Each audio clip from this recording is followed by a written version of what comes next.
Could be a word or a phrase. I care about this suffering.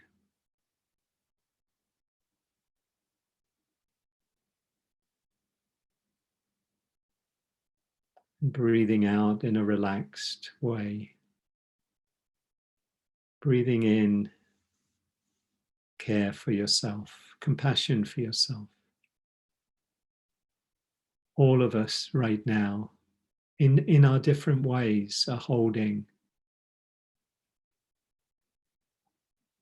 what Pierre Vilayet called the pain of the world in our hearts, sharing a certain measure of the cosmic pain or the global pain.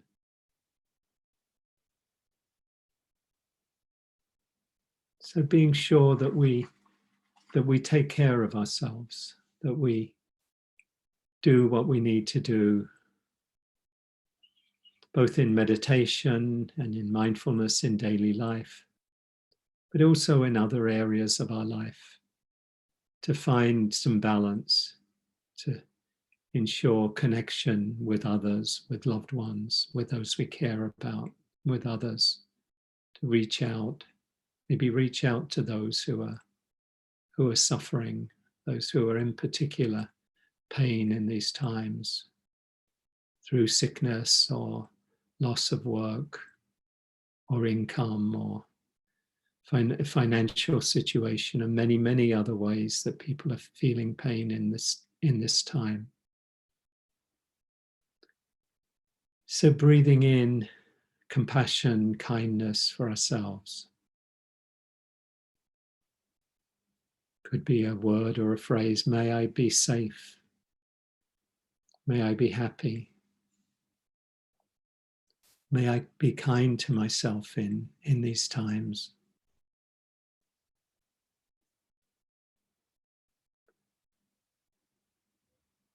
And then on the out breath, connecting with, perhaps with an individual that we know is suffering from loss or perhaps from fear.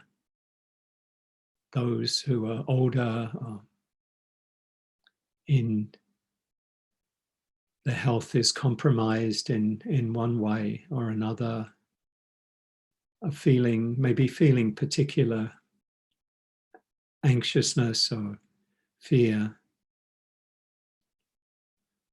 Maybe we have people in our lives, loved ones who are in that situation. We could breathe out compassion for them, caring for their suffering and wanting to alleviate their suffering, to do whatever we can to lift the burden of the suffering. So breathing in compassion for ourselves and breathing out compassion for this person. Or it may be for people generally, just the collective suffering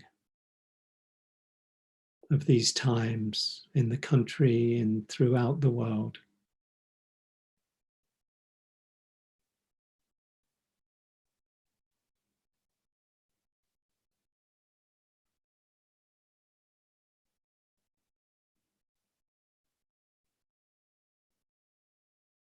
See if you can let the kindness for yourself, the compassion for yourself, help you open in compassion and care for the suffering of others or a particular person, or maybe a group of people who are experiencing particular forms and expressions of this collective suffering.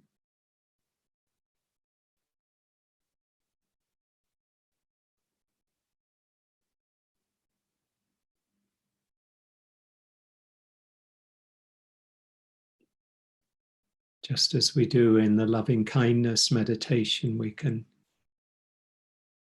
send our care to an individual or a group of people, and ultimately include everyone in our wishes of loving kindness. And in this case, our compassion, our care for the suffering of another or others.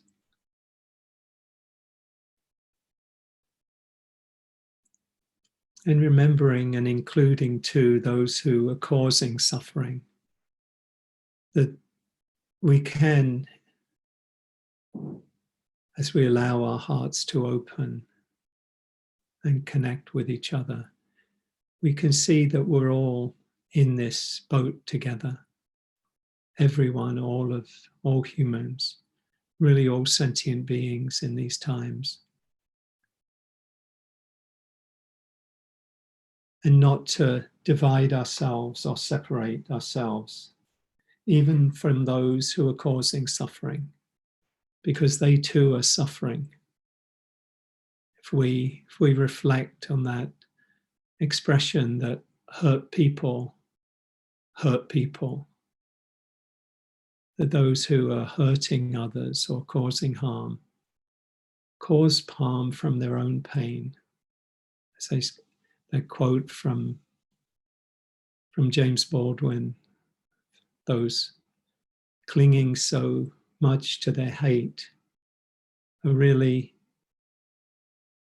they feel it's a block from feeling their own pain, or they would have to feel their own pain. So if you feel you're able to right now, and it is a training of the heart, it's a training and a practice, that we can include everyone in our loving kindness and in our compassion.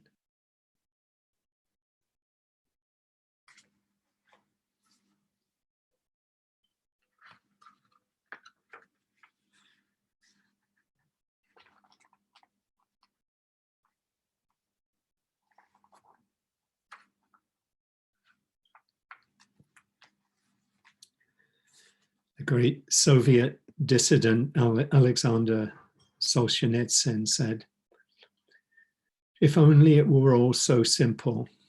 If only there were evil people somewhere else, insidiously committing evil deeds, and it was simply necessary to separate them from the rest of us and destroy them. But the line dividing good and evil cuts through the heart of every human being. And who is willing to destroy a piece of his or her own heart?"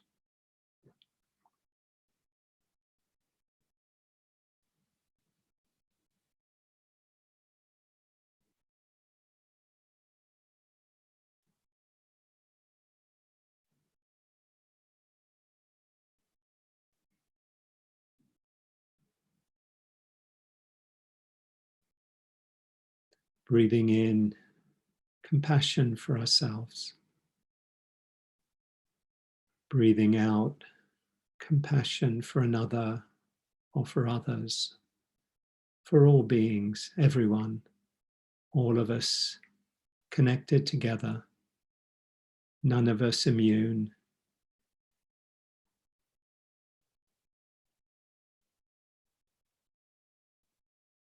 And any solution that limits the suffering of beings has to come from us acting together.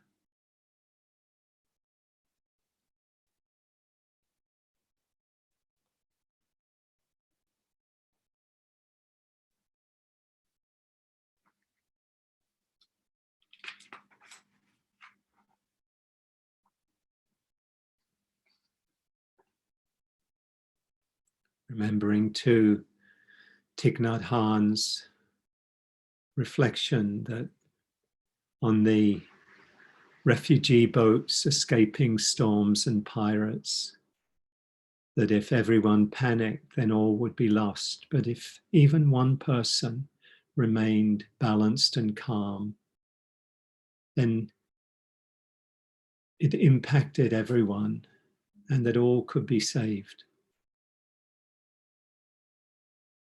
So the invitation for us to find peace and balance within ourselves, so that we can bring it into the world, into our families and into our communities. And into our world at this time when it's so needed.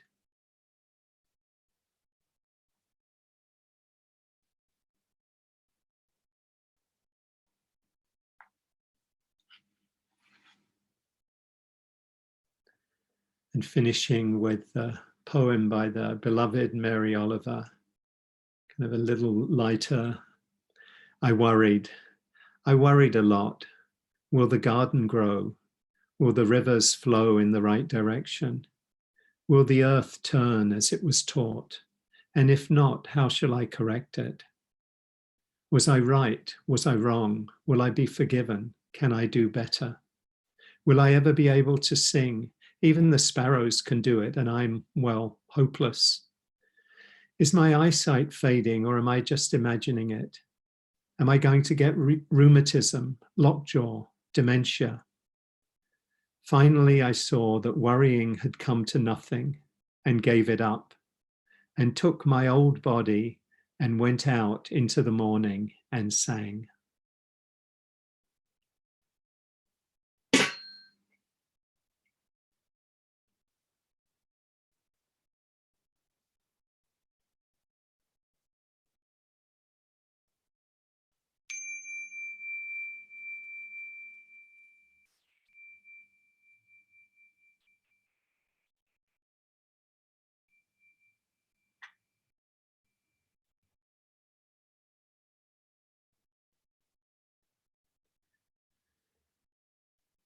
So thank you, everyone. It's been a joy to be with you in